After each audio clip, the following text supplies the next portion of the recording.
Okay, good afternoon, everyone. I'm going to start the session now. I'm Krishna Kumar from the University of Massachusetts at Amherst and the current chair of DNP. It is my great pleasure to open the first plenary session of the fall DNP meeting. It is sad that we are not together in New Orleans, but we are confident that this virtual meeting will be a rewarding and enjoyable experience for the entire membership. I want to start by thanking the local organizing committees, both the New Orleans-based committee that launched the planning for this meeting and set up the wonderful workshops, and also the MSU local organizing committee for this remote meeting. They have laid the groundwork over many months, including seamlessly transitioning to a virtual meeting. I also want to acknowledge the hard work of the program committee chaired by Sherry Anello to devise the program and set the stage for this online meeting. Sherry, Secretary Treasurer Ken Hicks, and our virtual meeting organizers led by Dean Lee from Michigan State have done a tremendous job on the meeting logistics, and I'm certain that the membership can look forward to 4 fantastic days of talks and interactions. Before we begin, I want to remind you that we are operating under the APS Code of Conduct, which says that everyone will conduct themselves in a professional manner that is welcoming to all participants and free from any form of discrimination, harassment, or retaliation. Participants will treat each other with respect and consideration to create a collegial, inclusive, and professional environment at APS meeting. The DNP allies and all session chairs are here to provide a supportive environment to enable scientific discourse. If you have a question about this code or any concerns about interactions during this meeting, please contact one of the DNP allies. So I'm going to share screen now to just remind you that of the allies page, which you can get from the governance about DNP allies program, and the names of the current allies. So in 2020, we are celebrating the 50th anniversary of PRC. I know many of you enjoyed the session that just concluded, chaired by Michael Tennyson, the talk given by Sam Austin, and the panel discussion.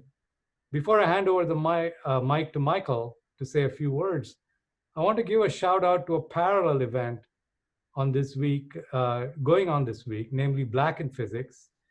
Let me just share this slide. And you can see the link here for blackinphysics.org. We are so proud to celebrate the achievements of Black physicists. Friday is, in fact, Black in Nuclear Day. Please look for between session slides on Friday that highlight Black pioneers in physics. In the meantime, please visit the web link shown for articles that dropped earlier in the week, as well as ongoing virtual events. And now I'll stop sharing and I invite Michael Tennyson to say a few words. Michael? Thank you, KK. I also would like to thank the whole DNP chairline and executive committee and Ken Hicks as a secretary, who gave me this opportunity to say a few words about the PRC 50th anniversary. I really appreciate it. I can tell that a lot of you already participated in the session about an hour ago. I hope it was informative and you enjoyed Sam Austin as one of the former lead editors of PhysFC talk about the history. As I said there, we had planned to celebrate in person in New Orleans with a special Meet the Editors reception, but unfortunately that was not possible. As you also know, PRC was formed in 1970 from the split of the Physical Review into 4 sections for the simple reason that the volumes just became too big. I just can't imagine the discussions in the office at that time around the naming structure that led to this very innovative ABCD. Talking about the anniversary at the various APS meetings during this year, I realized that most researchers do not remember a time without PRC. Please feel free to let us know in the chat window if you ever published a paper in the original Physical Review. It's been a long time ago, but maybe there are a few people still around. As part of the anniversary celebration, the PRC editors have been putting together a collection of milestone papers that remain central to the developments in the field of nuclear physics. And just this week, 3 of these papers are being highlighted even further in Physics magazine, in a special feature article that was published yesterday, and that was coordinated with the DNP meeting. So please check it out. And if you have not signed up for the weekly emails from email alerts from Physics magazine, please do so. Physics magazine has evolved from simple physics to, in addition, highlighting articles from the Physics journal, also now include other interesting articles of general interest to physicists. These milestone papers announce major discoveries or open up new avenues of research. Just want to highlight or point one out. Typically, Physics Letters prides itself of publishing Nobel Prize research, and they did this year now for 10 years in a row. But Physics also published a paper that led to the Nobel Prize, and that was the solar neutrino paper in 2015. So I think that is very distinguished. So those papers would not have come to our journal had the community not trusted and upheld the high quality of what PRC has traditionally published. And I think part of the success is really the great collaboration between DNP and PRC. And I cherished it certainly for all of my career. And I believe that this close relationship is mutually beneficial. And I certainly hope that this continues in the future. So please feel free to contact me anytime with suggestions, comments, concern, but also praise if there's some. Don't hold back. And with this, I would like to encourage you to continue or start submitting your best work to PRL and PRC. And I hope that you have a very successful, interesting conference. Thank you. Thank you very much, Michael. So we will now, without further delay, we'll start the main program. I remind you that to the participants that the speaker will talk without interruption, and you can ask questions at the end of the talk by you taking advantage of the chat window, which the organizers can monitor. So I now introduce the first speaker, Sofia Quaglioni from Lawrence Livermore Laboratory, who will present to us recent developments and future prospects in low-energy nuclear theory. Sofia.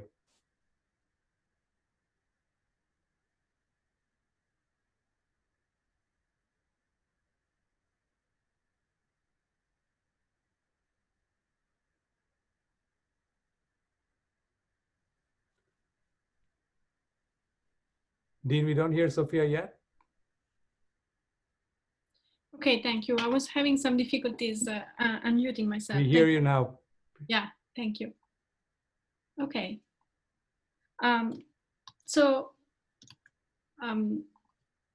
First of all, I would like to thank the DNP program committee for inviting me to give this talk, and all of you to join in to listen. And I was asked to provide a broad review of recent development and future outlook for theoretical aspects of nuclear structure and nuclear astrophysics. And of course, that's a huge undertaking, and therefore, please keep in mind that despite my best effort, this still remains a very subjective and incomplete view of this field. So, like many of us, I happen to have a very inquisitive son. He's about 10 now, but the incessant questioning started when he was 7 or 8. And he would ask questions like, what elements exist and how are they made? Or, we could say, how many protons and neutrons can be bound in a nucleus? How are they organized, and how does their organization change as we get closer to the limits of nuclear bonding? Where did nuclei even come from? How did we get here? And how does the universe evolve? And how can nuclei improve our understanding of the fundamental particles and their interactions? And finally, how can we best use all this knowledge to benefit society? So, okay, fine. These weren't quite his exact questions, but pretty close. And to recap, we want to explain nuclear processes that span the entire chart of nucleides and drive the evolution of the universe, from the thermonuclear reactions of the lightest nuclei to the heavy nuclear reactions in supernova explosions and neutron stars mergers, and the fission processes for nuclear energy, and thus providing the ability to address some of the most important questions in basic science and society. No big deal. Now, hand-waving arguments don't work with an 8-year-old. I can tell you that much. I tried. They want to get to the bottom of their questions, and so do we. So to answer these questions, what we need is a predictive understanding of nuclei and their interactions grounded in QCD and in the electroweak theory, in the fundamental theories. And there is a lot to unpack in this sentence. So first of all, we need an understanding. That is, we need a theory. We need a mathematical model that describes our physical observations and provides a deeper understanding. But second, we need this model to be predictive. And ultimately, quoting Brad Sherrill, at the end of the day, we would like to get to the point that we can calculate nuclear properties better than we can measure them. So the path to a predictive understanding, of course, is through the continuous cycle of the scientific method. Experiments lead to discoveries, discovery leads to mathematical models, experiments then test those models, the discrepancies observed lead to improvement in the understanding, and so on and so forth. And likewise, theory is tasked with providing the models, but it also provides the tools to understand and interpret what we measure and provide guidance for the future experiments. So let's start with the with nuclear structure. There is no one model that can describe nuclear structure across the entire nuclear landscape. Rather, we use a tower of models which vary depending on the energy and momentum scales of the nuclear properties that we are interested in. From the confinement scale, where lattice QCD provides a non-perturbative solution of QCD, all the way to nuclear deformations, best described by models such as, for example, density functional theory, passing through ab initio theory and Shen model, and so on and so forth. And correspondingly, we also use a hierarchy of effective field theories to organize the strong interaction characteristic of each of these scales into a systematically and improvable expansion, linking it back to the fundamental theory of QCD. The most well-known is perhaps higher-fidelity field theory, which provides the 2 and 3 nucleon forces for ab initio method. But progressively lowering the momentum scale and integrating out the degrees of freedom, one can arrive at pionless effective field theory, followed then by halo or cluster effective field theory. And one can also make the connection to nuclear density functional theory and collective models. They can also be understood as effective field theories. So now, this strategy is not new, and for sure, but some of the major progress that has been made in the past couple of years has been in bridging the gaps between the various many-body methods, the various scales. And this has opened a new era for benchmark across multiple approaches, and also has provided a more systematic framework for analyzing and eventually quantifying the reason of the differences that we observe. So starting from the ground, lattice QCD calculations at the physical pion mass, and we control the extrapolations to the continuum and the infinite volume limits are now possible for single nucleon properties, such as, for example, for the weak charge of the nucleon, GA, and they're enabling precise and accurate predictions on the order of 1% precision or even less from scratch, from quantum chromodynamics. At the same time, calculations for 2 and few nucleon systems are also underway, and they are already yielding promising results. Therefore, we can expect that in the next years, there will be, we will have a similar type of precision and accuracy for 2 and 3 nucleon properties, and this will help us constrain chiral interactions used in ab initio calculations. At the same time, over the past 3 years alone, there has been an outstanding increase in the range of nuclei that can now be collectively described with the ab initio structure methods. And this explosion of capability was driven by renormalization group techniques, new ideas, data on exotic nuclei, and of course, the ample availability of high-performance computing. So ab initio method right now can describe most nuclei that are amenable to shell model calculations, and are starting to overlap with with density functional theory. And actually, with the recent emergence of extensions of ab initio approaches to multi-shell valence spaces, the open region between the nickel and the thin isotopic chain is most likely going to be filled very soon. So this is very exciting. So this has led to the first ab initio predictions based on chiral nuclear and nuclear forces for the location of the drip lines up to the iron isotopes that can now be confronted with quantified predictions from density functional theory and global mass models. And both of these calculations are ready to be put to stringent tests at FRIB. So an example where this enhanced cycle of the scientific method is already at work is the recent experimental and theoretical study of the odd-even staggering and of the charge radio of exotic copper isotopes. So among other things, the study showed that the global behavior of the nuclear charge radii was better described by the density functional theory. And on the other hand, the local fluctuations of the charge radii, including the odd-even staggering, emerged naturally from ab initio calculation with nuclear and trinucleon forces that were adjusted to phenochrome properties. So this is now the next challenge for theory will be comparisons of this kind, but now in the heavier odds Z nuclei in the vicinity of T100, for example, and many other long chains of exotic nuclei in the future. So now, the refining of our models of nuclear structure is an essential component in using nuclei as doorways to test our understanding of fundamental particles and their interactions through precision experiments.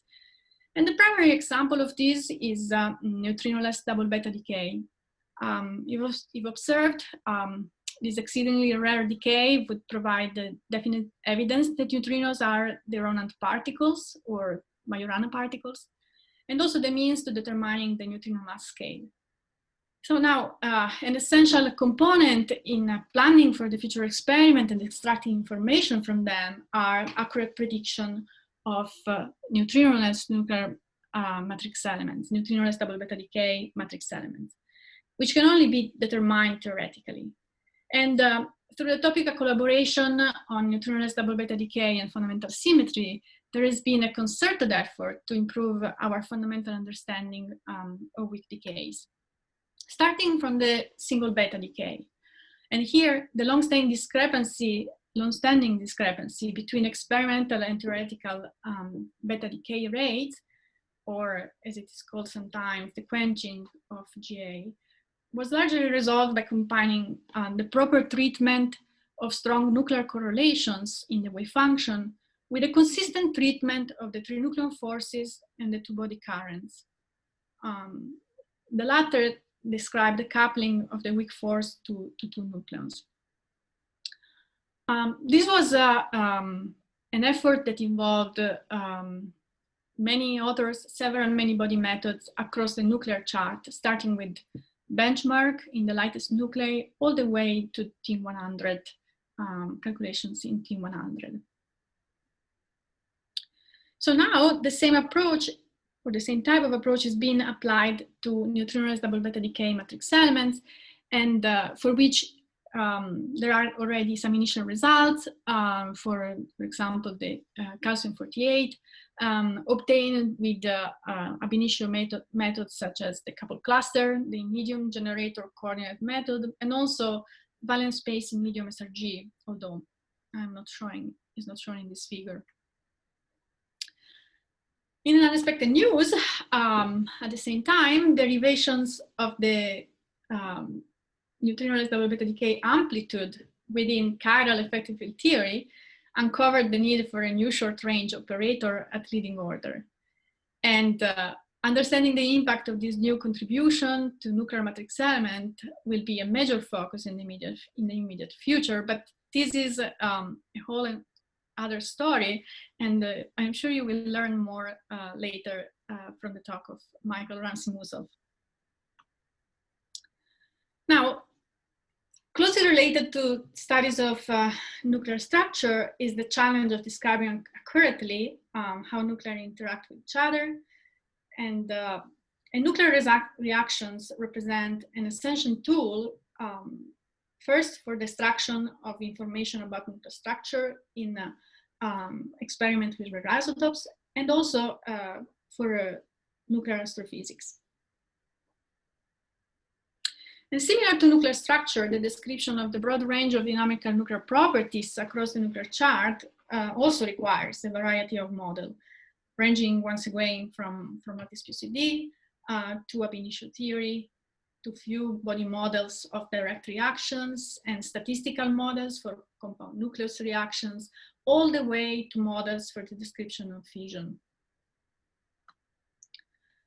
Ab initio theory can now produce quantitative predictions for fusion reactions among the lightest elements. I have here the example of the deuterium-tritium fusion, both with unpolarized fuel and with polarized fuel. And these and other results have demonstrated that scattering and reaction observables, and in particular polarizations observables, can pose stringent constraints on the chiral interactions. And here, this is an example where theory has made a prediction now for the polarized DT fusion, and polarization observables are needed to test these predictions. Another example of the great progress that has been made in the ab initio description of dynamical processes are the recent Green's function Monte Carlo results for the neutrino flux folded inclusive cross-section on carbon-12, which are based on realistic 2 and 3 nucleon interactions and consistent 1 and 2 body electroweak currents. And as you can see, the calculations were in good agreement with data from Mini-Boon, and they yield a consistent description of nuclei and their electroweak properties. Ab initio method have also succeeded in describing the interplay of many body correlations and continuum dynamics that is characteristic of exotic nuclei, and is a fundamental component for using new insight, and it's fundamental for using new insight from experiments at radioactive beam facilities to constrain chiral interactions. For example, the parity inversion of the ground state of the beryllium-11 one-neutron halo nucleus was shown to emerge from a delicate balance of 3-neutron force, many body correlations, and continuum effect. And what I liked about these results is that later they provided the valuable input for improving a description of beryllium-11 in calculations of direct reactions. For example, the nuclear knockout reaction on beryllium-9, shown here on the right-hand side. And this was work of Hepburn and collaborator, and what they did was to take the asymptotic normalization constant computed in the ab initio calculation and use it to constrain the neutron beryllium-10 interactions in the framework of halo effective field theory. And to me, this is a very nice example of how effective field theories help us bridging approaches at different energy scales. And of course, new data on direct reactions are required to test and improve few body models of direct reactions and their connections with ab initio theory. Another very exciting example of how ab initio theory is bridging the gap with the few body models of nuclear reactions is the emergence of optical nucleus potentials, which have been which are now being derived from multiple successful ab initio structure approaches. In the example here, I'm showing results obtained with the couple cluster. And therefore, they're leading to microscopic optical potentials built from the fundamental nucleon-nucleon and trinucleon forces.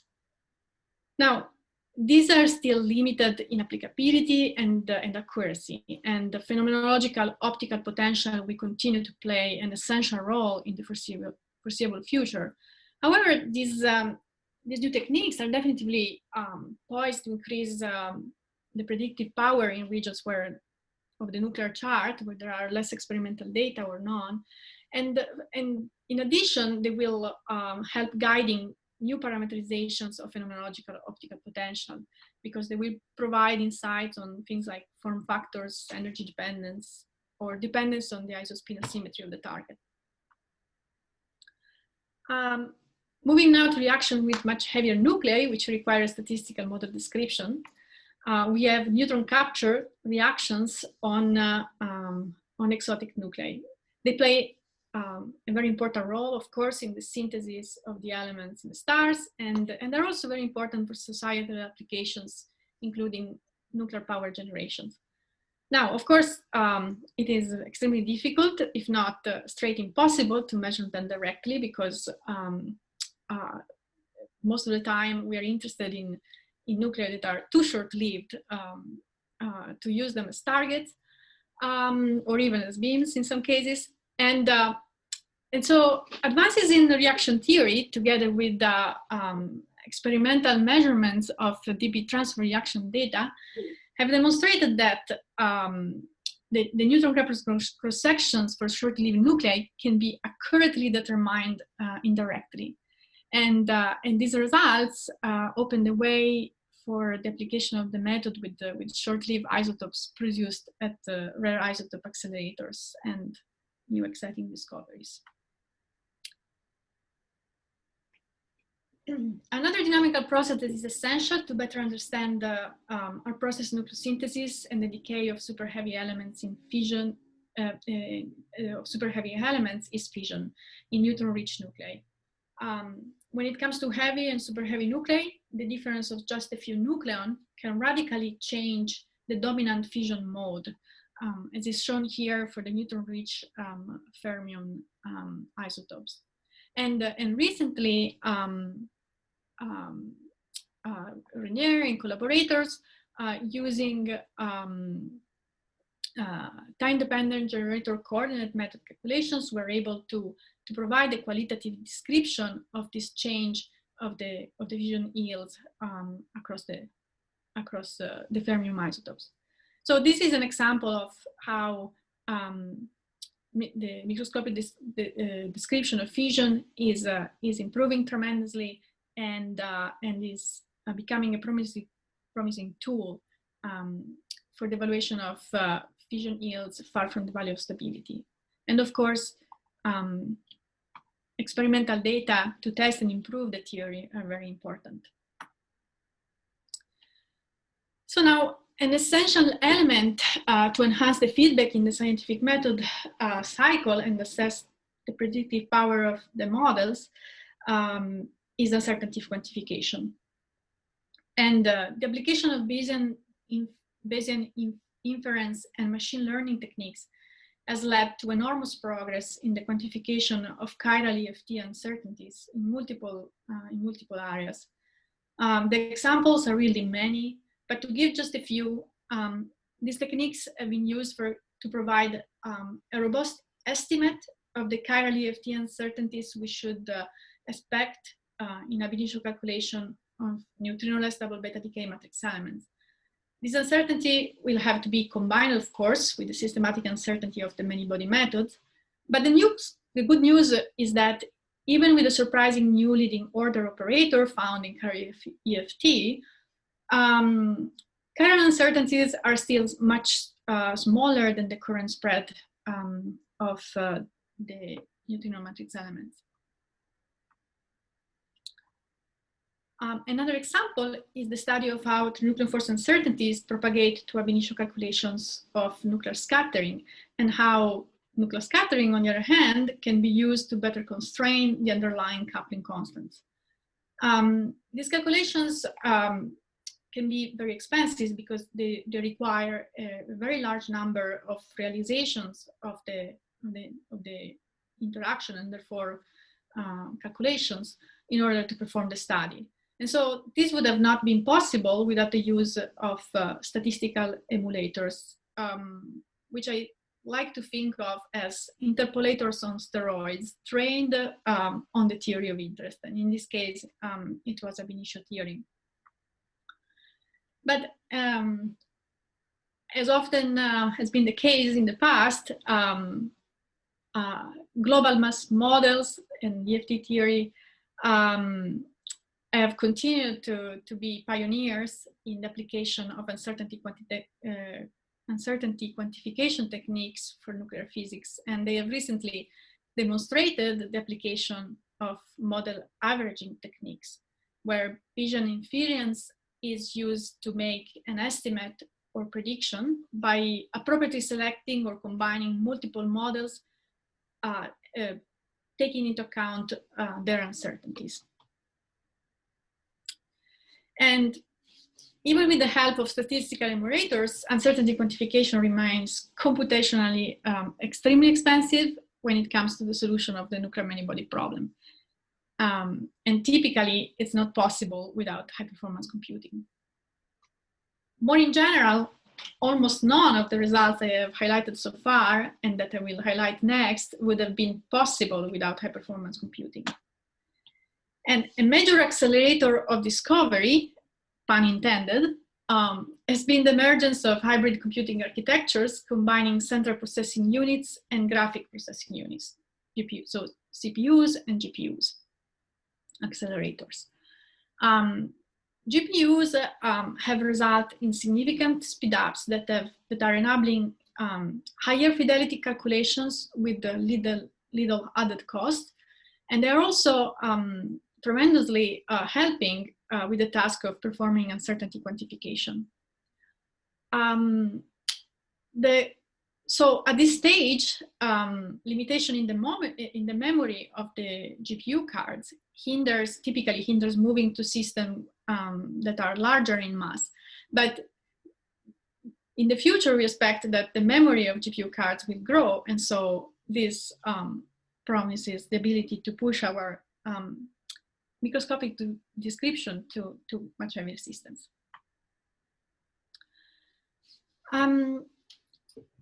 So now, with the growing experimental program on rare isotopes and the rise of multi-messengers observations, the year ahead of us offers also tremendous opportunity to advance our understanding of nuclear matter and its role in the cosmos. And nuclear and astrophysics theory and modeling play an essential role in connecting these two critical and complementary experimental efforts. Helium burning processes and other thermonuclear reactions induced by alpha particles constitute a major source of uncertainty in stellar modeling. We need to better understand, to answer the questions, how did we get here? Starting with the pioneering calculations of alpha-alpha scattering with the adiabatic projection method, in the recent years, there has been an increased emphasis in arriving at improved evaluations of this reactions rate grounded in ab initio theory. I'm showing here two examples. One are angular distributions for alpha-alpha scattering obtained within the no-Gaussian modular continuum, starting from chiral 2 and 3 nuclear forces. And the other one is the capture rate on oxygen-16 obtained starting from wave functions that were obtained within the symmetry-adapted no-Gaussian model. So the exciting prospect for the future will be the emergence of complementary ab initio methods for the description of alpha clustering and alpha-induced reactions. And of course, these combined with studies of their impact on stellar evolution. And this type of studies are already happening for our process simulations. Computational astrophysicists have been advancing, computational astrophysics has been advancing rapidly, and is increasingly incorporating improved nuclear physics models to confront observations. And a major driver of this has been the FIRE topical collaboration, which I'm showing here, just one of their numerous impressive results for our process abundances. In this case, what is shown here is that the adoption of a realistic dynamical model of fission yields an improved agreement with observations. So, of course, measurements of fission yield and prompt emission are vital tests of these models, and would be very welcome. A central player in multi-messenger astrophysics are neutron stars, of course, and this is an example in which nuclear theory and modeling and astrophysics modeling are connecting the experimental program on rare isotopes with the observation, multi-messenger observations on neutron stars. Here, the knowledge of the uncertainties associated with the equation of state of dense matter was combined with multi-messenger observations of the 2017 neutron star emergence to determine the neutron star radius. And this produced the most stringent constraint thus far for the radius of a 1.4 solar mass neutron star and of 11 kilometers. So the equation of state at high density cannot be cannot be adequately described with chiral effective theory, and this is an area where lattice QCD calculation could help constrain it in the future. Meanwhile, the efforts to constrain even better the nuclear equation of states and the symmetry energy, and also provide robust uncertainties estimates from chiral interaction continue, have intensified, and there are new results for the symmetry energy and its first derivative that have been obtained using complementary approaches, for example, the Green's function Monte Carlo, and also many body perturbation theory. And in both cases, the results obtained for the symmetry energy and its first derivative are in agreement with the experimentally derived constraints, including measurement of isoscalar giant dipole resonances, dipole polarizabilities, neutron skin thickness, and so on. So a prospect for the future, of course, would be to have a direct comparison between these two methods. This will require more work, and of course, we will hear about new data that will help to constrain these further soon. So, in summary, there has been an amazing progress in nuclear theory. However, properties such as the equation of state at very high density, or the vast majority of nuclear dynamics processes such as nuclear reactions, electroweak response functions, fission, they still remain a major challenge for nuclear theory, even with the foreseeable improvements in high-performance computing. Sofia, we are at 30 minutes. Yes, thank you. And typically, this is a consequence of the fact that microscopic simulations starting from the most fundamental interactions among the nucleons are limited by the factorial scaling of the space of states with a number of particles. So this is the limitation. On the other hand, if we had at our disposal quantum computers, the problem dimension would the memory requirement would grow linearly with the problem dimension and with particle number, because quantum computers are themselves quantum mechanical systems. So quantum computing holds the promise for obtaining exact simulations of nuclear processes that span the entire chart of nuclei and drive the evolution of the universe. So nowadays there are several prototypes of quantum processors that have emerged in both in big industry players such as IBM or Google, and in smaller startups like Rigetti, and there are also testbed in academia and in national laboratories. And for the most part, they are all based on superconducting cavity technology, but there are also several attempts at using other types of system, and in particular trapped ions in the case of IonQ. So one thing that all of these prototypes have in common is that they are a lot like those initial vacuum tube circuits of the 1950s. And like vacuum tubes, they are failure prone. Their main limitation in this case is noise that comes from uncontrolled interaction with the environment. Yet they kind of sort of work reliably enough to be useful. Therefore, while we don't know when quantum computers will be able to help us solve our grand challenges, it's pretty clear now that they will at a certain point. And the name of the game right now is to find noise-resilient quantum computing protocols that can allow us to perform initial quantum simulations of systems that we may be interested in.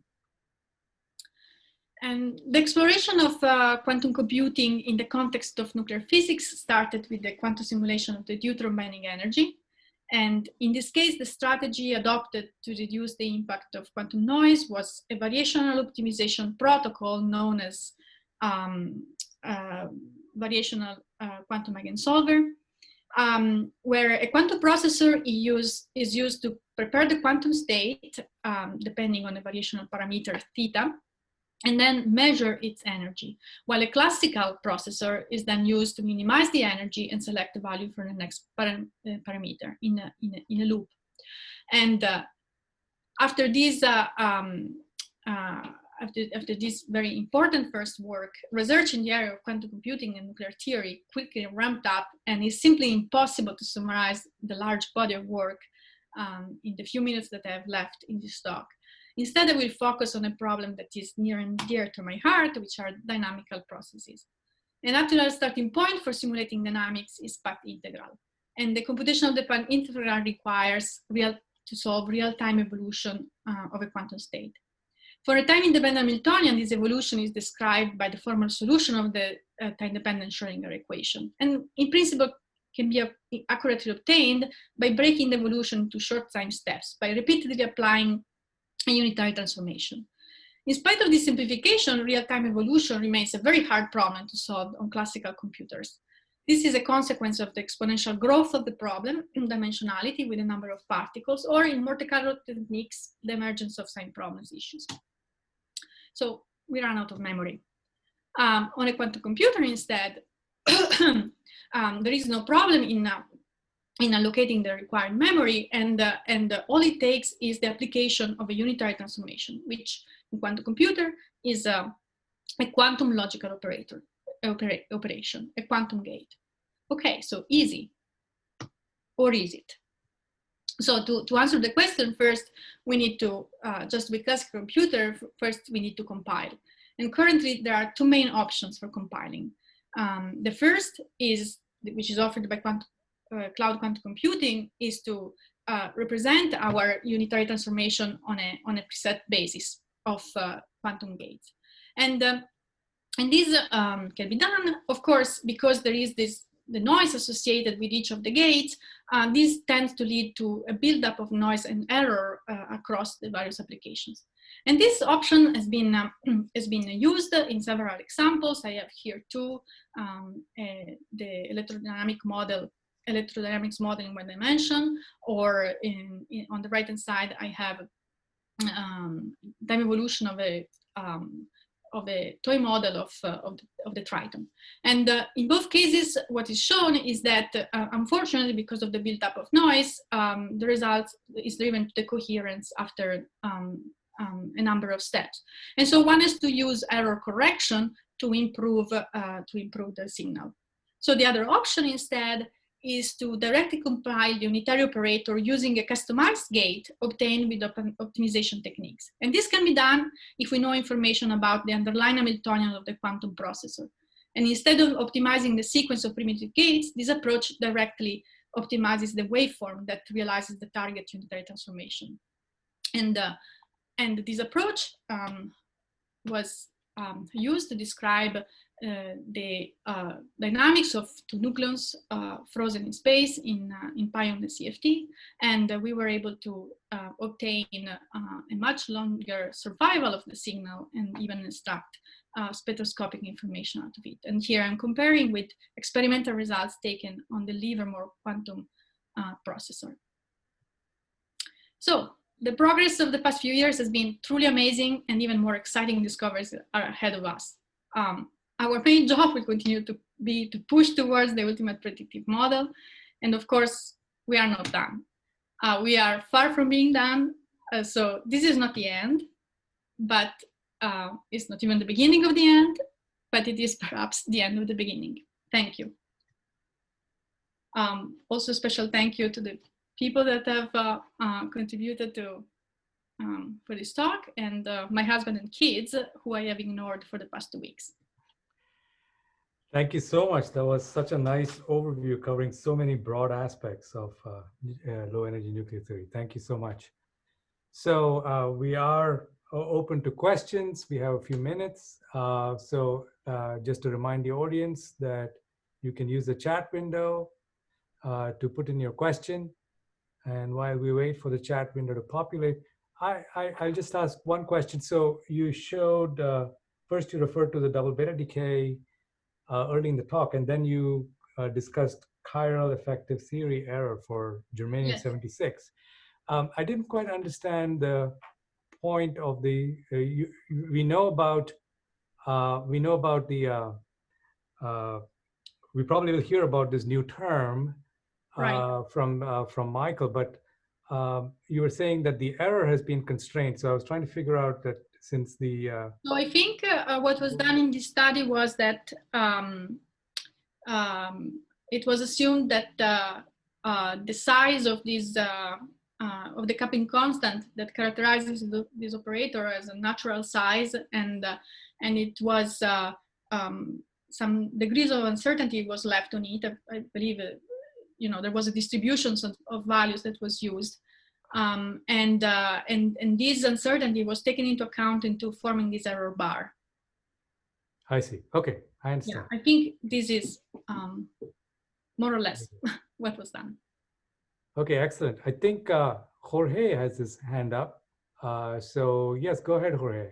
Thank you. Thank you very much. And thank you, Sofia, for a very nice talk. So I just have a question about this statement you made that to improve our knowledge of the equation of state of high density matter, we need lattice QCD. It seems to me that lattice QCD probably the most difficult approach that one can have, right? Because of the famous sign problem. So any comments? Sure. Okay.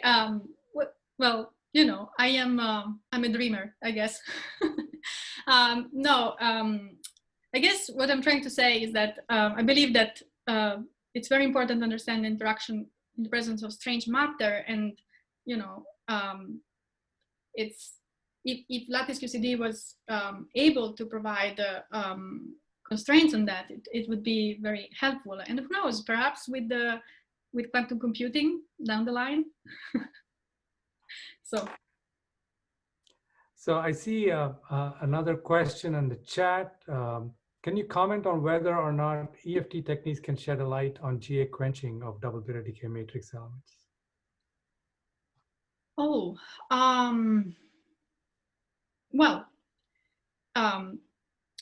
so the study that I mentioned earlier, in a way, would have not been possible without the EFT techniques, because the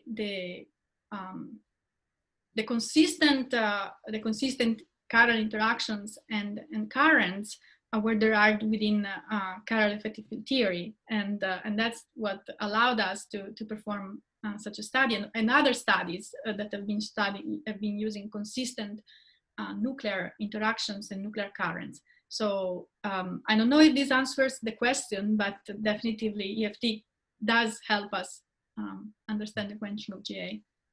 Okay, so we have time for 2 more questions, and I have them already. So first of all, I have Jian Yi has a question. Is that right? Because I have talking permitted, even though I don't see a raised hand. Not sure. Okay, let me ask the other question. It says, you mentioned that we have been able to reduce the bounds of the radii of neutron stars. I'm wondering if you know how much the bounds are reduced by, or if not, could you point to some of the theory behind it? Yeah, so there is, let's see, I'm going to go to my slide. Okay, so I don't know if this can be seen. I would point to this reference, Capano et al.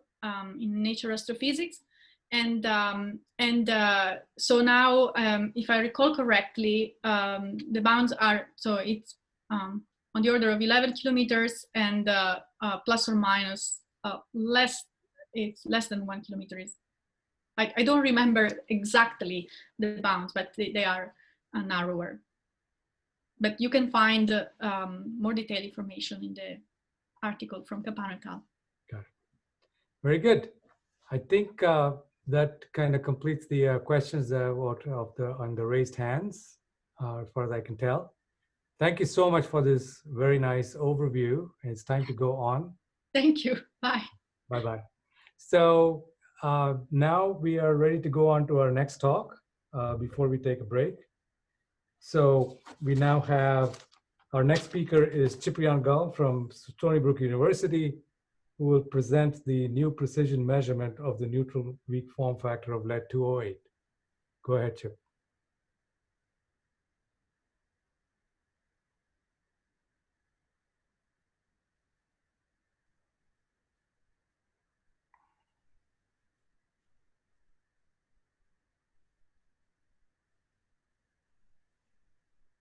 I see Chip is still muted.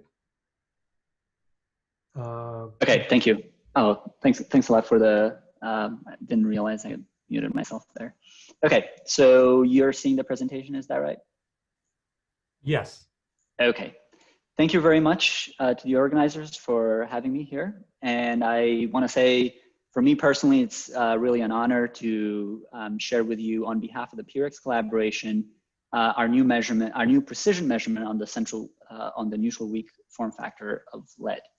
And just to make things clear, this talk will present the recently unblinded parity violating asymmetry result from the data we collected in Hall A at Jefferson Lab with a 1 GeV longitudinally polarized electron beam impinging on an isotopically pure lead-208 target during the period of May to September last year. Before I go into the experiment itself, I'd like to give a little bit of a historical context. Way back in 1978, E122 became the first parity violating experiment, electron scattering experiment, confirming the existence of the weak neutral current and electron scattering, leading to the cementing of the SU2U1 electroweak model. What I have plotted here on the x-axis is the parity violating asymmetry itself versus the asymmetry. And to guide the eye, I have these 3 lines here, 100%, 10%, and 1% relative uncertainty. So that sort of gives you a feeling that the more you go to the bottom right-hand side corner, the harder the experiment is to achieve. Up till now, since then, there have been several experiments. In red here, you have a continuation of the work that E122 did, looking at standard model tests. A whole set of experiments looked at strange quark content in different nuclei. And so far, we only have 1 parity violating electron experiment looking at the neutron radius. It'll be my pleasure today to add a second data point here. So what exactly are we looking for? So we're looking at the lead nucleus, and it is believed that the excess neutrons in lead-208 form a skin on the outside of this nucleus. So if we look at this left-hand side plot here, what we have plotted are the density distribution as a function of radius And you can see in the red solid line here, that's the electromagnetic charge. And in the black line is the weak charge from this particular model. So while the proton holds the entire electromagnetic charge for the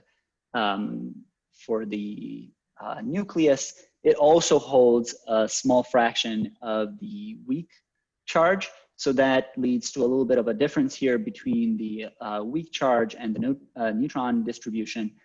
And in the end, what we want to look at is the neutron, the neutron minus the proton, and that will give us the neutron skin.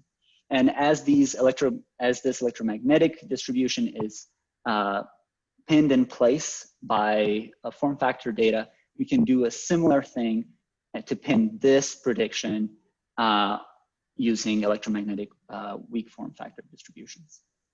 So how can this be done? Well, Donnelly, Dubach, and Sick first proposed this in 1988. Horowitz, Michaels, and Sauter actually proposed this exact experiment in 2001, where with a forward scattering of about 5 degrees, where we take longitudinally polarized electrons scattered off an unpolarized target and look at the parity violating asymmetry, denoted as the difference between the right-handed and the left-handed cross-sections divided by the sum.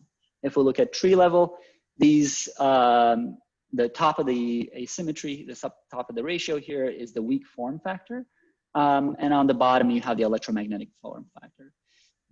Because of the difference in the strength of these interactions and the fact that you have a fairly small q squared, these asymmetries tend to be very, very small on the level of parts per million.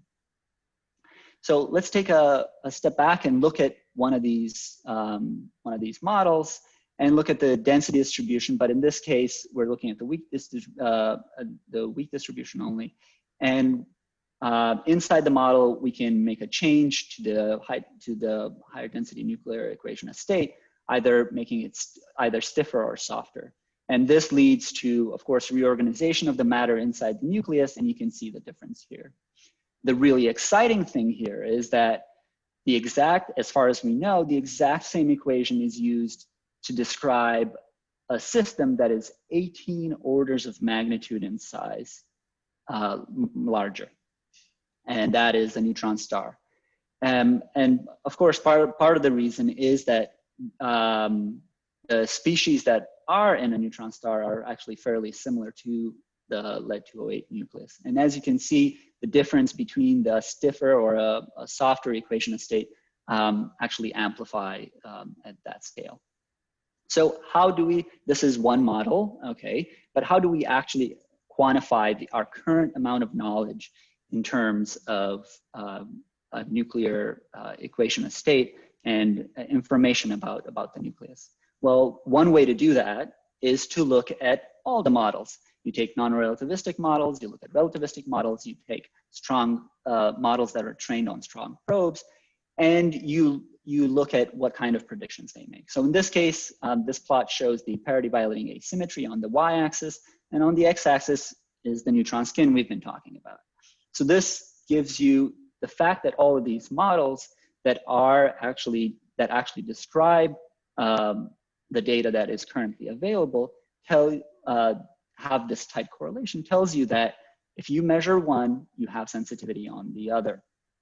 And if we take one step further and look at the neutron skin and how that how that correlates with other important parameters, in this case, the density dependence of the symmetry energy in the equation of state, this tight correlation again tells you that you basically have a two-step process to get from parity violating asymmetry to the nuclear equation of state. So that's all well and good. However, remember, these asymmetries are really, really small. So if I really could avoid measuring such a thing, I would. So what kind of other experiments are available? So of course, this nuclear matter, strong probe measurements have been done. Proton nucleus elastic scattering, pion alpha or deuteron scattering, pion photon production, heavy ion collisions, and rare isotopes, particularly looking at the drip line. Of course, not only that, there's been magnetic scattering, dipole polarizability, And of course, we've talked about the electroweak probe. And while some of these experiments provide a larger or smaller amount of frustrations on the experimental side, we really should be careful and pay attention to the frustrations of our theory colleagues. And I've come to believe that no matter what kind of experiment you do, what happens is that your total amount of frustration sort of remains conserved. So, all right, let's go back to our electroweak probe and see what we can do about that. So the asymmetries are very small. So to get a statistically significant measurement of such a small quantity in a classical particle physics experiment is really almost impossible. So the total number of electrons that detected for this experiment is 6 peta-electrons. And that's 6 times 10 to the 15 electrons, which is approximately 9 millicoulombs. So counting that, you either really need to take a long time or you need to do something different. And the way to solve this is using an integrated method where you can take a large flux of particles, but there's a downside that you cannot make cuts on individual particles anymore. So what we do is we look at the detector signal for a period of time when the helicity signal is fixed. And then as these periods pass by, after a certain number of periods, we can calculate an asymmetry from these, add a blinding factor so that we don't bias our results, and then do that over and over and over again. And we do that at a 30 hertz. We can calculate these asymmetries at a 30 hertz frequency. And this is a plot that early from the experiment after our online analysis shows that at 70 microamps, when we were getting approximately 4 gigahertz of rate for electrons, our width here for our asymmetry was really close to being dominated by counting statistics. So as we're moving on to actually describe as I'm moving on to actually describe the experiment, I want to sort of give you a highlight of part highlight of our result. And no need to sort of read through the table right now. Suffice to look at this column that shows you the relative contribution of different systematic effects on the parity violating asymmetry. And you can see they're all below 1%. So although we had plenty of frustrations, and I'm happy to talk to you more about them, we've actually managed to overcome and control all systematics contributions to a reasonable level. So let's start looking at our experiment. And because this experiment requires such tight control of systematics, the entire accelerator complex is our experiment, starting all the way from the injector through the acceleration process, extraction, and into Hall A here, where our detector awaits. So CBAF at Jefferson Lab is really the only operating facility in the world where such an experiment could be attempted. So let's take this bird's eye view and look a little bit at the details here. So the injector has a laser system that is I'll talk to you and I'll describe how it produces the electron beam in a minute. But the setup of this laser system is crucial towards minimizing beam asymmetries. The Pockle cell sits at the heart of it and allows us to flip the the electron beam helicity through the laser polarization at either 120 hertz or 240 hertz. And inside the laser setup there, the half-wave plate allowed us to independently from the Pockle cell flip the laser polarization every few hours. We can additionally, on top of these two methods of helicity flip, on a slower time scale, we can use a double wean that actually electromagnetically processes the spin of the electron beam. And we did that a couple of times through the experimental data taking. Additionally, inside the injector complex, a Mott polarimeter confirms the high beam polarization, and beam monitors actually feed back. Beam monitors are used and allow us to actually check that the injector setup is done appropriately. Going through the acceleration and then getting into the extraction line, we have a beam modulation system that I'll give you a little bit more detail later on that allows us to actually span the phase space of allowed beam motion in front of our target and actually understand our sensitivities to these motions. Polarimeters right in front of the Hall allow us to monitor the polarization and check the machine setup. And of course, again, beam monitors allow us to determine the beam properties right in front of the target. So I was talking about a little bit earlier about the injector. We have a laser system that impinges on a gallium arsenide strain cathode that acts as an analyzer and produces negative or positive helicity electron beams based on the circular polarization, either right-handed or left-handed circular polarization of the laser light. And these actually have, at Jefferson Lab, have reached 90% polarization, so a very high degree of polarization. The system relies on this Paco cell, as I pointed out, to quickly change between different circular polarization states. However, imperfections between these two polarization states will actually lead to beam asymmetries, which, if not taken into account and monitored, can produce a systematic in the result, in the final physics result. Moving on, the double wean in the injector here, this is a more detailed depiction of it.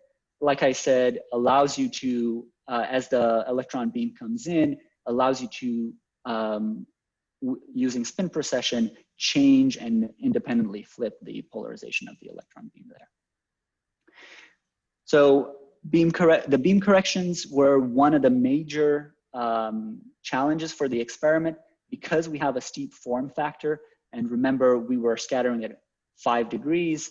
We are very sensitive to beam corrections. So beam jitter, in fact, were several times greater than the counting statistics. And if these average beam asymmetries are not corrected, they will lead to systematic effects. So in this case, our corrected asymmetry is the raw asymmetry that we can measure directly from the detector, removing the charge asymmetry between the plus and negative helicity beam bunches. Then a factor with an alpha calibration coefficient that tells us about how sensitive we are to particular motions. And then a factor that tells us about how sensitive we are to energy fluctuations. So we had several monitors that combined orthogonalized the noise to remove these correlations. And in this plot, you can actually see one of the examples. Again, this is our asymmetry in parts per million. In black is the asymmetry, the raw asymmetry. And in red, we have the corrected asymmetry after we removed this beam noise. So the thing to point out is, again, the large difference between the beam noise and the actual physics asymmetry that we're looking at. We have 3 ways to actually do this correction. One is regression. So this looks at the data that we have and uses the natural beam motion to look at the effect on the detectors. Then we have a beam modulation system that actually uses driven modulation to see the impact. And we have a Lagrange multiplier method that uses the best of both worlds. So the beam modulation system, as I was pointing out, lies in the extraction arc here. We basically have a 5-dimensional phase space here in two position direction, X and Y, angle, X and Y, and energy. And for that, for energy, we use a energy vernier inside the LINAC itself. And for the rest, we actually have a set of 6 coils, 6 air core dipoles that we call coils, that we can move the beam and see the effect of the modulation. The one thing to note here is that we have an additional set of coils that is redundant and in fact is a great help towards making sure that our corrections are appropriate. So this is an example of that. So what's plotted here is the position as a function of modulation phase. This modulation was happening on a 15 hertz frequency, and this is the BPM response right in front of the target. And at the same time, we look at the detector response for one of our 2 detectors. And you can see the amplitude here is about 1%. So remember the sensitivity coefficients I was talking to you about. Well, for one of these coils, the sensitivity was between 30 and 90 parts per million per count. So it's quite sizable sensitivity. And after the correction, In fact, this y-axis is significantly smaller. The sensitivity drops to a few parts per million. In fact, below 1 part per million for the entire of the run. And here, what I didn't tell you is the fact that this specific coil actually was one of the redundant sets, and we calibrated our correction on the other coils and looked to see the effect of that correction that it had on modulation done by this coil. So the fact that this coil actually shows very little sensitivity gives us very good feeling that we're doing the right thing.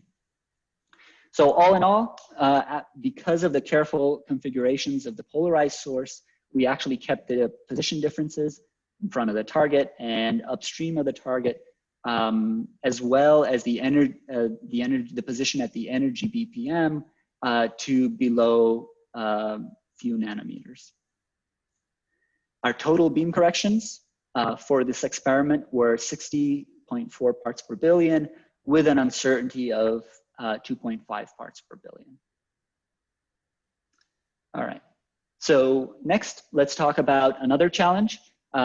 This is about measuring polarimetry. So this polarimeter sits right in front of the experiment. It is a low current invasive measurement where a 3 to 4 Tesla magnetic field saturates an iron foil and allows us to do molar scattering, which has a very high analyzing power. The challenge for PRX, however, was that this particular setup was redesigned for 11 GeV running. However, PRX was at 1 GeV, so finding a magnetic configuration that would allow us the high precision that we need and the sensitivity to the systematic effects was a very important aspect of the measurement. The polarimeter was run approximately every week and established no significant fluctuation in beam polarization over the course of the run. While the analysis for the Compton polarimeter is still under review, it showed similar consistency throughout the run for the data taken that is taken actually concurrent with the main experiment and at full current. Overall, the average polarization for our experiment is 89.7 plus minus 0.8%. And in fact, to point out that this is one of the few sub% polarization measurements at Jefferson Lab itself. The Hall itself provided a challenge. It's not particularly well suited for a high luminosity, high Z, low energy experiment. Because what that will do is it'll provide you with a copious amount of large angle scattered electrons that need to be stopped close to the target. Otherwise, they will interact and produce radiation sources throughout the Hall and will prevent your electronics from running. So to do that, we had to design a new collimation system. In this case, this is a beam collimator. The unscattered electrons would go through the bore of this collimator. This is a beam eye view and stop a significant amount of power. Because this was sitting right downstream of the target, this whole region, we designed shielding for this entire region, and this is sort of the implementation here. But what I can tell you is that everything, as of course you know, worked out well because we did manage to collect all of our data. Next, the lead target itself, when we ran the PRX1 experiment, it confirmed that the poor thermal conductivity of lead will eventually lead to a breakdown of the target. So here you can see basically the density of a lead target from the raster beam, and here you can see a lack of density. That is to say that the target itself had a hole in it. So even though we actually provide carbon or diamond backing for increased heat flow, eventually these targets would break. So for PRX2, we prepared a complement of 10 isotopically pure targets in the expectation that we'll actually use up approximately 6. And this is a picture of 4 of the 10 isotopically pure targets inside the target ladder here. We had, of course, other targets to do cross-checks. Simulations done by Sylvie Kovrig also gave us some indication of the power deposition Inside the target, we're looking at about 70 watts of power deposit at 70 microamps. And this temperature sort of stabilized with the cryogens that we were using in about 2 seconds from starting of the beam. The magnetic package inside the spectrometer, the magnetic package inside the hull, excuse me, used the high resolution spectrometer, which allows us to magnetically cleanly separate between the elastic and inelastic peaks. Here's a picture of it, but it's really hard to see anything in there. So the schematic is a much better depiction. Here's the target, followed by the septum. The Q1 and Q2 collimators prepare the beam for the entrance in the dipole, and the dipole does the heavy lifting to separate the inelastic from the elastic peak. Finally, the third quad here allows us to focus our beam, our scattered elastic beam, onto our quartz detectors. Here is a bird's eye view of the first part of the setup. The target, from the target, we get approximately 5-degree angle scattering. This is the collimator I showed you before. The septum acts as a dipole and gives us the additional 8-degree bend to get us into the 12.5 degree spectrometer. And this is the entrance of the Q1 spectrometer. In blue here are our acceptance defining collimators. And the really interesting thing to point out here is that these acceptance holes here are no bigger than your palm. Once this signal is into the spectrometer detector hut, we use fused silica to actually calculate, to determine the rate that we have for our experiment.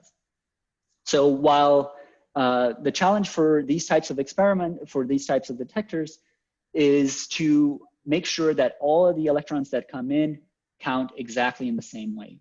While a thicker quartz fused silica, while a thicker quartz detector would give you a larger number of photoelectrons, it would also increase the likelihood of showers, which adds noise to your width.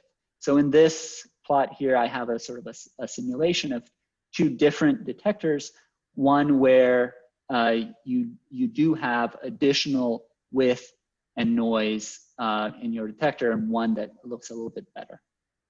So the reason why that's important is that this particular RMS over mean goes directly into the uncertainty that you get for your asymmetry. The detector was 3 centimeters by 10 centimeters long and 0.6 centimeters thick. And we actually ended up only using 9 square centimeters of it, where in each arm we parked about 2.2 gigahertz of signal electrons. So to divide that down, that's about 2.5 megahertz per square millimeter. The nonlinearity of these detectors was tested on the bench and with beam. To make sure we can actually get that small focused beam onto our detectors, the HRS offers us a full vertical drift chambers together with gems that we installed before upstream and downstream of the detector in order to be able to actually do that classical counting experiment. This was done at 30 nanoamps, and it allowed us to identify each individual electron and confirm our spectrometer settings, our angles, and our energy calibration.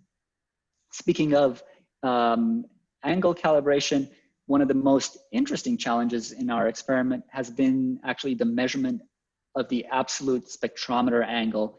And this uses a nuclear recoil technique. So we take a water target, and because of the difference in the nuclear recoil between the hydrogen and the elastic peak, we can actually, and knowing the Q-squared equation, we can actually determine to very high precision the angle of each spectrometer. And in fact, this particular measurement and calibration provided the highest precision ever achieved in Hawley at Jefferson Lab, where we have an absolute angle precision of 0.016 and 0.018 degrees. The Q-squared average for our entire experiment is 0.00616 with a below 1% precision. So that is all well and good, but as I told you, these were only special runs. So what we really run is with beam monitors and 2 pieces of quartz. And because no additional cuts can be made to the accepted data, except whether to include it in the analysis or not, the beam conditions and detector response were monitored constantly. And in fact, deviations from normal running conditions were flagged and are addressed in our very frequent phone calls with accelerator operators. This particular plot here shows the single arm asymmetry width. And this is the type of plot where back in the good old days when we were running the experiment, every day, 10 of us would sit around and look at every possible burp to make sure that that beam condition was appropriate or not. Finally, at the end of the experiment, only looking at our online analysis, we estimated that we collected about 130 coulombs of good charge data, and only 14 of that was actually discarded due to poor beam conditions. Our final analysis actually managed to recover some of that, but overall, we were very close to where we estimated at the end of the experiment. This led to our data being of very high quality. And one way to look at that is to look at our blinded asymmetry and look at it through different, this is the corrected asymmetry, and look at it at different timescales. So each individual point here is about 1 week's worth of data. And notice the zero suppressed axis here. This is the asymmetry in parts per billion. And for just to guide your eye, this is about 200 parts per billion. The in, right, out, right speak towards the half-wave plate state and the wean state. So the corrected, just for reference here, I put the total beam corrections that we ended up using. Beyond just the blinded asymmetry, we actually verified the null asymmetry and cross-checked the downstream detectors. So now we can take a tour and see how does this data look like at all of these, at all different time scales. So now we're at a week. If we move one step further, we can look in more detail for our data, and about every data point is about 2 days worth of data. And we move one step further, about 6 hours worth of data. Again, the mean and the chi-squared look very well, very good. Finally, we can look on a time. Thank you. We can look at a 5-minute time scale and taking the difference between this and between the mean and each individual point, looking at a pool plot, should give us a mean of 0 and a width of 1. And as you can see, the sigma here is very close to that. Finally, we can look at all of these patterns that I talked to you about, and you can see that our data looks remarkably good over almost 6 orders of magnitude. So our blinded asymmetry is averaged over the different configurations between the wean and the half wave plate, and we have a 490.55 blinded asymmetry. Once we, beyond this, we have to apply corrections for different backgrounds, polarization, and of course, acceptance normalization. I bring back the systematic table that I hope I've convinced you we have looked at all of these in great detail. And to sum it up, we have a measurement that is just shy of 1.5% precision in the systematics. To compare that to the blinded asymmetry, that's 549.4 plus minus 16 ppb. So our systematic is about half of our statistical uncertainty here. All that's left to do here now is just take that blinding factor and remove it from the end. And this is the PRX2 experimental result for a Q-squared of 0.062. The parity violating asymmetry is 550 plus minus 16 plus minus 8. a 3.3% precision measurement of the parity violating asymmetry.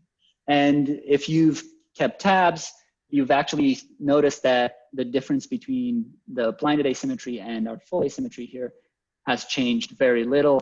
And although our blinding factor box was 320 parts per billion, the randomly chosen passphrase ended up giving us a very small blinding factor. So to compare that to PRX1, of course, that was at a different Q-squared. The relevant numbers to compare here are the 9% and the 3% here. So this is the final measurement for PRX2 and is actually approximately a factor of 3 improvement for the asymmetry over the PRX1 previous result that we have.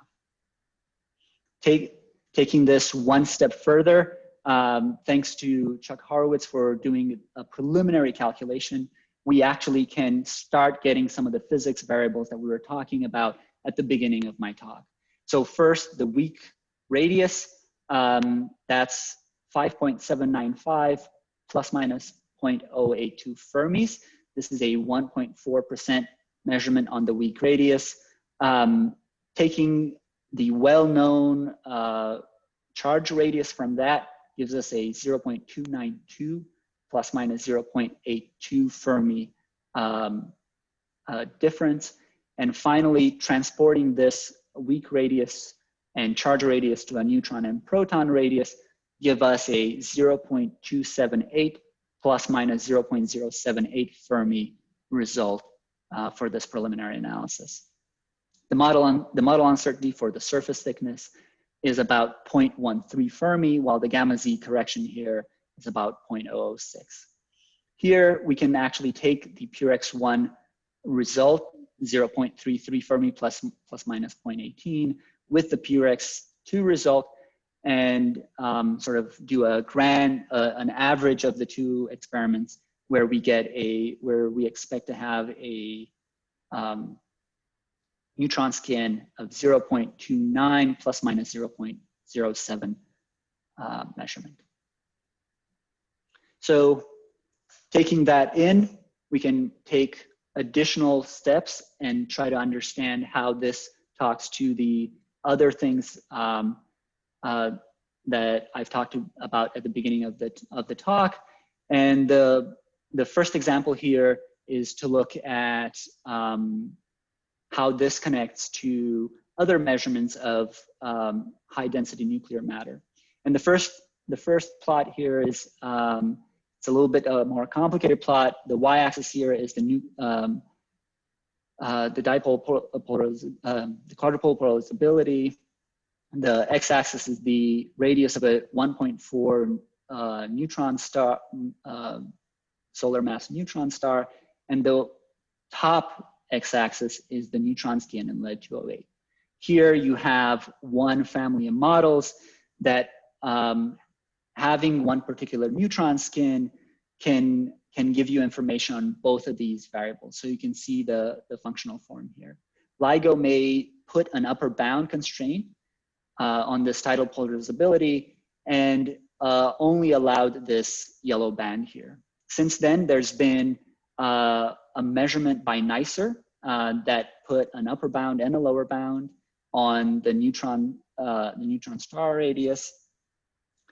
And we can actually put the PRX experiment right on top of this to show that it's in fairly good agreement with the NICER result, while still having a slight tension with the tidal polarizability result obtained from the GW1708-17 neutron star merger measured by LIGO. Another example here is looking at the baryon density, the central baryon density. And we can take the weak radius that we obtained and we can combine that with the well-known charge density to obtain the baryon density for lead-208. And in fact, this is the first clean determination of the central baryon density of a heavy nucleus, and in fact is accurate to a 2% level. This is going to have fairly important implications moving down the line. It also provides an important benchmark for chiral EFT calculations, that is closely related to the nuclear saturation density. So all of these. We should wind up in 2 minutes. Okay, thank you. All of these, all of this result couldn't have been done without the students, and they actually have a series of talks here that will give much better credit to all of the work all of the hard work they've done into producing this result. Just to flash a couple of slides right here at the end, we already have data collected for another experiment for calcium-48, and we expect a precision of about 0.02 Fermis. The exciting thing, as was pointed out by Sofia, is that for calcium-48, there have been ab initio calculations that expect the neutron skin between 0.12 and 0.15 Fermi.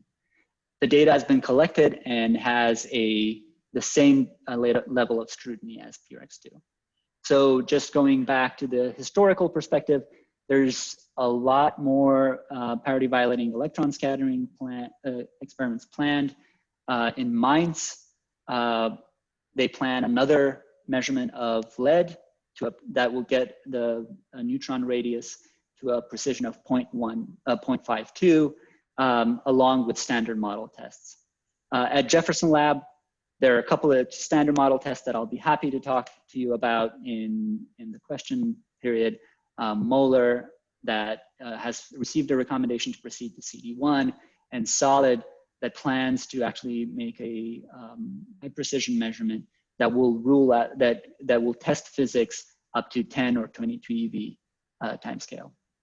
So I'll just end on my thank you slide, not only to the students, the postdocs and run coordinators, but especially the Hall A techs, machine control, and Jefferson Lab staff that has been invaluable to actually running the experiment. Special thanks to Chuck and Jorge for support throughout all these years and insightful conversations, and especially Chuck and Brent, his grad student Brandon, who spent the last 3 days since we unblinded helping us interpret the result. Thank you very much. Thank you, Chip, for staying on time. So we have a few minutes for questions. So I see one in the text. Ken Hicks is asking, these results suggest a minimum radius of a neutron star of 13 kilometers, but in Sofia's talk, one of the slides showed a most probable neutron star density of 11 plus or minus 1. These two results don't agree. How do we resolve this? So that's a very good question. Thank you. So let me just go back to this slide here. So I think there's several. First off, one needs to take into account the 1 sigma uncertainties for both of the PRX measurement and the NICER measurement. Take those statistical uncertainties seriously, and also sort of point out the LIGO experiment. So I think at this point, knowing the statistical precision for these experiments, I think there's only a slight tension between these results. Certainly, if the theory that made the prediction of 11 kilometers for the neutron star radius holds steady, something will need to be updated and understood to see where this difference lies. But I think both of these, in fact, all 3 of these measurements right now, I would say agree fairly well. So another question from Ray Janssens. He says, how does the PRX result compare with that obtained by other techniques? So that's a very good question. And of course, when we're looking at neutron skins, we have to be very careful, and that's why we actually have preliminary on most of these interpretation slides. So while the physics parity violating asymmetry is a final measurement, interpreting it within the model, within sort of the family of models that exist, will take a little bit more time to crystallize. We hope to do that in an upcoming paper that we plan to submit by the end of the year. And specifically at that point, we will compare to other measurements. And to pointedly answer your question, I believe an average in the literature points to a neutron skin thickness of about 0.18 with about a precision of 0.18. So that's, you know, about 1.5 sigma away from the central value of PRX2. Okay, there's one more question, and then we have to move, take the break. So how much improvement in the neutron skin precision do you expect from future runs, and what is the ultimate goal of PREX? So as I pointed out almost at the end of my talk here, there is a planned experiment at Mesa. This is at Mainz. At Mainz, yes, called MREX, where you can see they're getting close to this 1% line for the relative precision on the parity violating asymmetry. And the hope there is that we will be able to reach a 0.52% on the neutron radius. So that will be a more than a factor of 2 improvement on the PRX2 result. However, that probably we'll have to wait a little bit for that, since the Mesa facility is not quite ready yet. Very good. I don't see any other questions. So thanks again to both speakers. Thank you. We've had some very interesting talks, and we will take a break now. But we have 2 great talks coming up. So we will start at the top of the hour.